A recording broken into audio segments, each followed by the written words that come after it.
सांख्यिकी के अंतर्गत मेजर्स ऑफ सेंट्रल टेंडेंसी या केंद्रीय प्रवृत्ति के माप में पिछली बार हमने बात की थी मध्यमान या मीन के बारे में, और आज हम बात करने जा रहे हैं मध्यांक या मीडियन के बारे में। तो क्योंकि ये भी एक केंद्रीय प्रवृत्ति का माप है, इसलिए मध्यमान में जो गणना ज़्यादा होती है, कैलकुलेशन की झंझट है, उसमें ज़्यादा पड़े बिना अगर हम केंद्रीय प्रवृत्ति का मान ज्ञात करना चाहते हैं तो मध्यांक हमारे पास एक ऐसा माध्यम है। इसकी गणना के लिए हमें आंकड़ों को जोड़ना नहीं पड़ता है, बल्कि उनको केवल क्रमबद्ध करके उनके मध्य वाले अंक को निकाल लेते हैं, जिससे हमें केंद्रीय प्रवृत्ति का माप ज्ञात हो जाता है। मध्यांक वह अंक होता है जिसके ऊपर 50% और जिसके नीचे भी 50% अंक होते हैं, और जबकि अंक जो हैं वो प्राप्तांक हैं वो व्यवस्थित होते हैं। अर्थात मध्यांक एक व्यवस्थित अंक वितरण का वह अंक होता है जो कि संपूर्ण अंक वितरण को ठीक 2 समान भागों में बांट देता है, 50-50% में विभाजित कर देता है।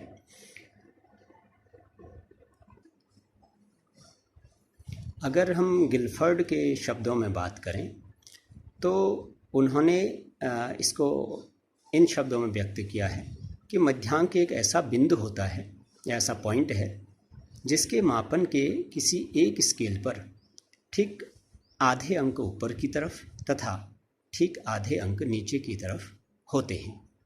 The median is defined as that point on the scale of measurement above which are exactly half the cases and below which are the other half। व्यवस्थित अंकों की संख्या यदि सम हो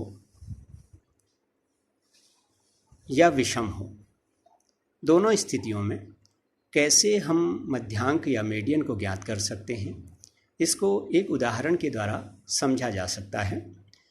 विषम जब अंक वितरण होता है तो उस स्थिति में व्यवस्थित अंकों को करके मध्यांक ठीक मध्य वाला जो अंक होता है वो मध्यांक के रूप में आता है। इस कारण वह वास्तविक मूल्य होता है।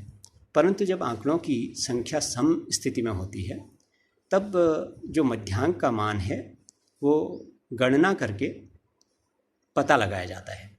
जैसे एक उदाहरण की हम बात कर रहे हैं, एक उदाहरण है जिसमें कि कुछ अंक दिए हुए हैं और ये अंक अव्यवस्थित यानी कि अनग्रुप्ड या क्लास इंटरवल इसमें नहीं है, सीधे सीधे अंक दिए हुए हैं। तो इनमें कैसे हम मध्यांक ज्ञात करेंगे? अंकों का एक समूह है जिसे आपको दिखाया भी जा रहा है। एक अंक समूह है क, जिसमें अंक दिए हुए हैं 5, 7, 9, 11, 8, 6, 5, 10, 12, 14 और 11। ये टोटल आप देख रहे हैं कि 11 आंकड़े हैं, 11 आंकड़े हैं। तो इस वाले केस में जब हमें मध्यांक ज्ञात करना होता है तो हम एक फॉर्मूला लगाते हैं जिसको कहते हैं मीडियन इक्वल्स n+1/2 वहाँ अंक या n+1/2 नंबर। तो इस केस में, इस वाले में, जबकि 11 आंकड़े हमें दिए हुए हैं तो सबसे पहले हम इनको व्यवस्थित यानी कि आरोही क्रम में या असेंडिंग ऑर्डर में लगा लेते हैं। उसके बाद हम इस फॉर्मूले में मान रखते हैं n 11 है तो 11+1/2 स्कोर या नंबर, तो 12/2 यानी कि 6th नंबर या छठा अंक जो है वो मीडियन होगा इसमें। तो छठा अंक अगर इनको हम क्रम में लगाते हैं तो वो पड़ता है 9, तो इसका मीडियन 9 हो गया।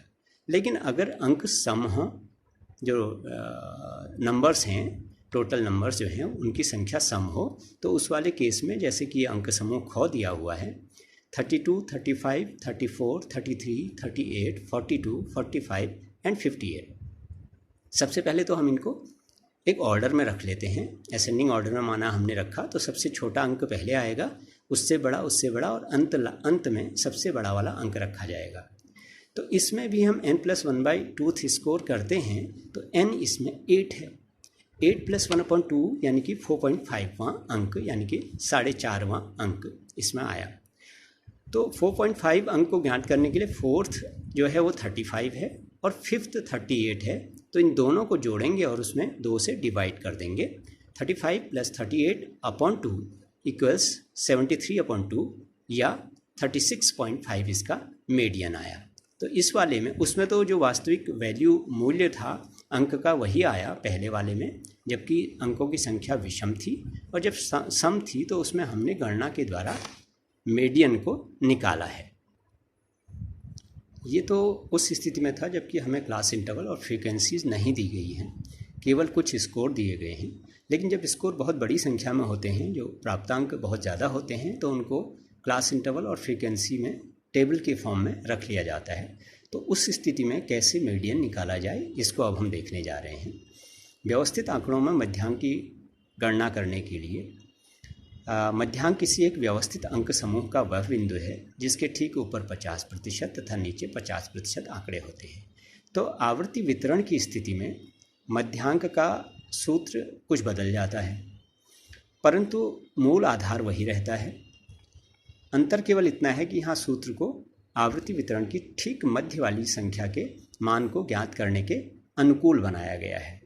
अतः व्यवस्थित आंकड़ों की स्थिति अर्थात आवृत्ति वितरण फ्रीक्वेंसी डिस्ट्रीब्यूशन में मध्यांक को ज्ञात करने के लिए निम्नलिखित सूत्र का प्रयोग किया जाता है। उस सूत्र को हम आपको स्क्रीन पर दिखा रहे हैं। मध्यांक या median equals L + n/2 - f/fm × CI।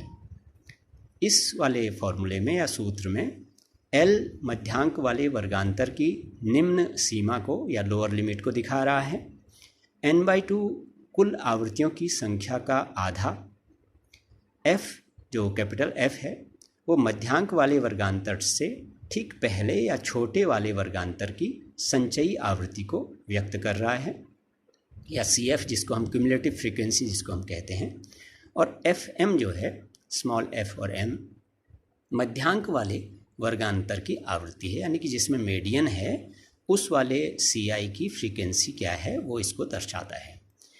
इसके बाद जो CI लिखा हुआ है ये वर्गांतर का आकार या साइज ऑफ क्लास इंटरवल को दिखाता है।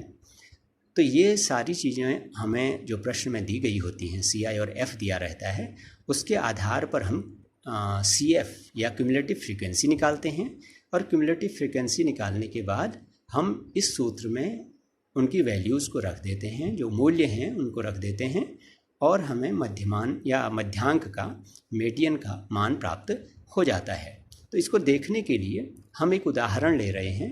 उदाहरण हम आपको स्क्रीन पर भी दिखाने जा रहे हैं। इस उदाहरण में जैसा कि आप देख रहे हैं कि एक CI लिखा हुआ है, एक कॉलम CI वाला है और एक F वाला है।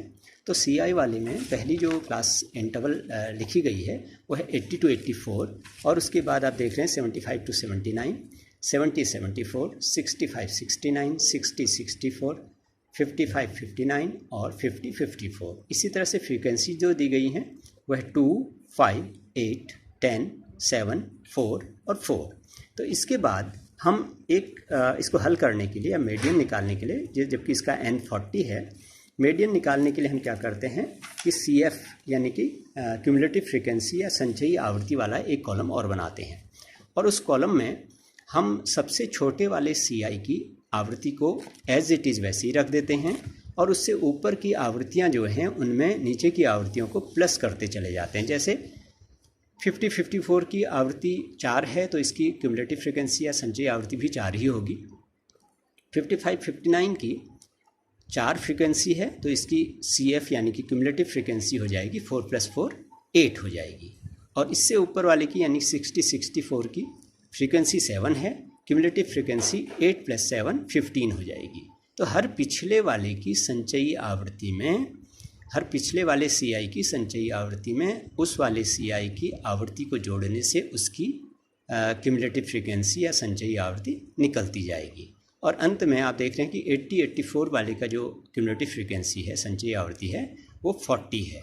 तो हमेशा एक बात का आपको ख्याल रखना है कि जब आप अंतिम वाले सबसे बड़े CI की क्यूमुलेटिव फ्रीक्वेंसी निकालेंगे तो वो आनी चाहिए n के बराबर, यानी जितनी फ्रीक्वेंसीज़ का टोटल है n है वही आपका मान लास्ट वाले CF या क्यूमुलेटिव फ्रीक्वेंसी का होना चाहिए। इसका मतलब आपने जो गणना की है, जो जोड़ा है, ऐड किया है, वो सही किया हुआ है, इस बात से आपको पता लग जाता है।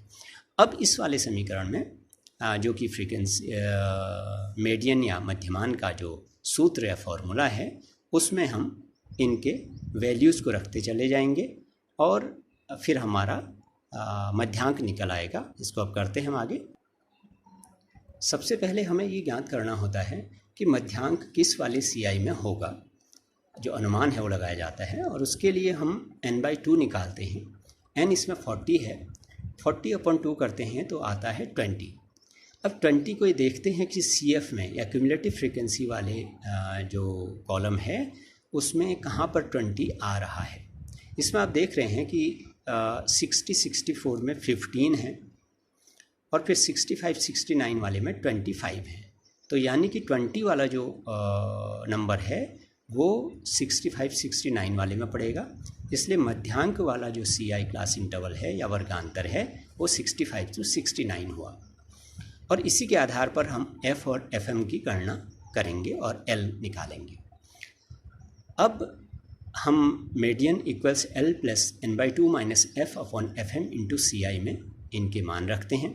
तो इस वाले में आप देख रहे हैं कि L जो है वो 64.5 हुआ, क्योंकि 65-69 वाले में मध्यांक पड़ रहा है। इसकी लोअर लिमिट जैसे कि आप देख रहे हैं इसमें 65 आपको दिखाई दे रहा है, लेकिन पहली वाली जो इससे नीचे की CI है उसका 60 to 64 है। तो एग्जैक्ट लोअर लिमिट जो होती है इन दोनों के बीच में पड़ती है, यानी कि वो 64.5 हुई। तो L इक्वल्स 64.5 हो गया, n/2 40/2 यानी कि 20 हो गया, और F जो कैपिटल F है वो उस वाले यानी कि जिसमें मध्यांक है उस वाले वर्गांतर से नीचे या छोटे वाले वर्गांतर की CF या क्यूमुलेटिव फ्रीक्वेंसी या संचयी आवृत्ति को कहते हैं। तो इस वाले केस में उससे नीचे आप देख रहे हैं कि 15 लिखा हुआ है, तो 15 इसका F हो गया, और FM जो है वो 10 होगा, क्योंकि जिसमें मध्यांक है उस वाले CI की अपनी आवृत्ति या F ही इसमें FM कहलाती है। और CI जैसे आप देख रहे हैं तो साइज ऑफ क्लास इंटरवल जो है 50 to 54 का मतलब अब 50, 51, 52, 53 और 54 यानी कि 5 का है, 5 है CI। इन वैल्यूज़ को आपने रख दिया 64.5 प्लस 20 माइनस 15/10 इंटू 5 इक्वल्स आप देख रहे हैं कि 64.5 प्लस 5 इंटू 5/10 यानी कि 64.5 प्लस 2.5 इक्वल्स 67।